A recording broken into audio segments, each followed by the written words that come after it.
মাযহাব এটা কি বলুন তো? মাযহাব বলতে কি বুঝেন আপনি? সব ক্ষেত্রে নামাজ যে আমরা 2 রাকাত পড়ছি এটা আবু হানিফার কারণে পড়ছি এটা? আমরা জুমার নামাজ যে 2 রাকাত পড়ছি 2 রাকাত পড়ছি কিনা? হ্যাঁ, জুমার নামাজ কয় রাকাত? এখন জুমার নামাজ সপ্তাহে কয়বার? কি জন্য? আবু হানিফা বলছে সেজন্য? আচ্ছা, তারপর নামাজের মধ্যে রুকু করতে হবে, কেন করছে এটা? আবু হানিফা বলছে সেজন্য? তো মাযহাবের মাযহাব মানতেছি কোথায় আমরা কি মানতেছি আমরা? হ্যাঁ, ফজর নামাজ কয় রাকাত পড়ছি আমরা আজকে?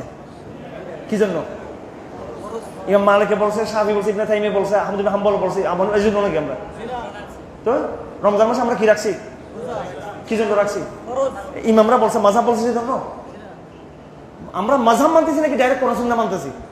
কোরআন মানতেছি। হ্যাঁ, ছোট্ট ছোট্ট ছোট্ট ছোট্ট শাখাগত বিষয়ে নামাজ পড়তে হবে। এখন আমি নামাজ পড়ার সময় এখন একবার তো তাকবীর সবাই বলে হাত উঠার জন্য, রুকুতে যাওয়ার সময় করবে কি করবো না, ছোট্ট একটা বিষয়, একেবারে ছোট্ট একটা বিষয়, ওইটাতে একটু ভিন্ন মত, সাহাবাদের ভিন্ন ভিন্ন মত। এখন তাবিরে আসে, এক একজন এক এক মত গ্রহণ করছেন, ছোট্ট একটা বিষয়। এরপরে নামাজের মধ্যে ইমাম সাহেব দাঁড়িয়েছেন, উনি বললেন আলহামদুলিল্লাহ পড়লেন। এখন পিছনে যারা আমরা আসি, আলহামদুলিল্লাহ তো অলওয়েজ পড়তে হচ্ছে, কিন্তু পড়তেছে কিন্তু ইমাম সাহেব। এখন পিছনে যারা আসি, সাহাবাদের মধ্যে 2টা গ্রুপ হয়ে গেলেন। বড় একটা জামাত সাহাবাদের ফকিহ কুফা যারা, তারা বলছেন ইমাম যেহেতু পড়তেছে আমরা পিছনে কি করবো না, পড়বো না।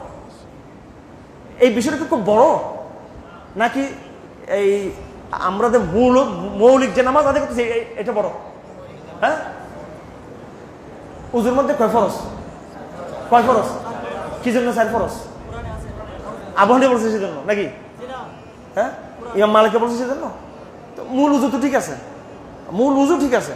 আর উজুর মধ্যে বিসমিল্লাহ পড়াটা কি প্রযোজ্য কিনা, নাকে পানি দেওয়াটা ফরজ কিনা, এই জায়গার মধ্যে 3টা মত হয়ে গেছে নাকে পানি দেওয়ার ক্ষেত্রে। আল্লাহ বলছেন তোমরা মুখটা ধৌত করো। সবাই এটা কোনো মাযহাব বুঝি না আমরা মাযহাব মানিও না। এই ক্ষেত্রে কি মানি আমরা? এখানে ডাইরেক্ট কোরআন শরীফ আছে, রাসূলুল্লাহ বলে গেছেন। হ্যাঁ, ওই মুখের মধ্যে আলাদা করে মুখে পানি দেবো কিনা আলাদাভাবে, এই ক্ষেত্রে ইমাম মালিক শাফি বলতেছে না, কোনো দরকার নেই, ফরজ গোসলেও দরকার নেই, মুখে পানি দেবো, নাকে পানি দেবো। ইমাম মালিক, ইমাম শাফি বলতেছে এটা দিলে ভালো, না দিলে সমস্যা নেই।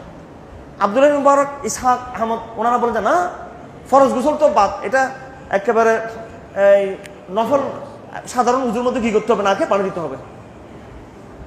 এটা ওনারা এটাকে জরুরি মনে করে। আর ইমাম এই আবু হানিফা বলতেছে গোসল ফরজ হলে নাকে পানি দিবে, মুখে পানি কুলি করবে, আর এমন সাধারণ অবস্থায় সুন্নত, এটা ওয়াজিব না। তো এখন আমার প্রশ্ন হলো, মুখ ধৌত করা এটা মৌলিক নাকি নাকে পানি দেওয়া, মুখে পানি দেওয়া এটা মৌলিক? কোনটা মৌলিক বলেন? মৌলিক কোন জায়গার মধ্যে কোনো মাযহাব আছে নাকি ভাই?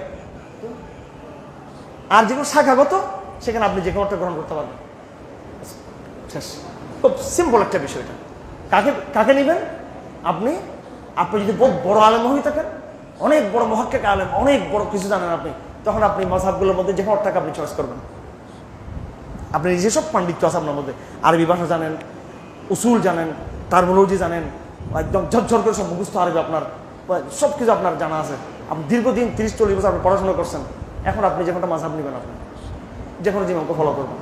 আর আপনি যদি সেরকম আলেম না হন আবার, তখন আপনি আপনার এলাকায় যিনি আলেম আছে তাকে আপনি জিজ্ঞেস করবেন, বাস।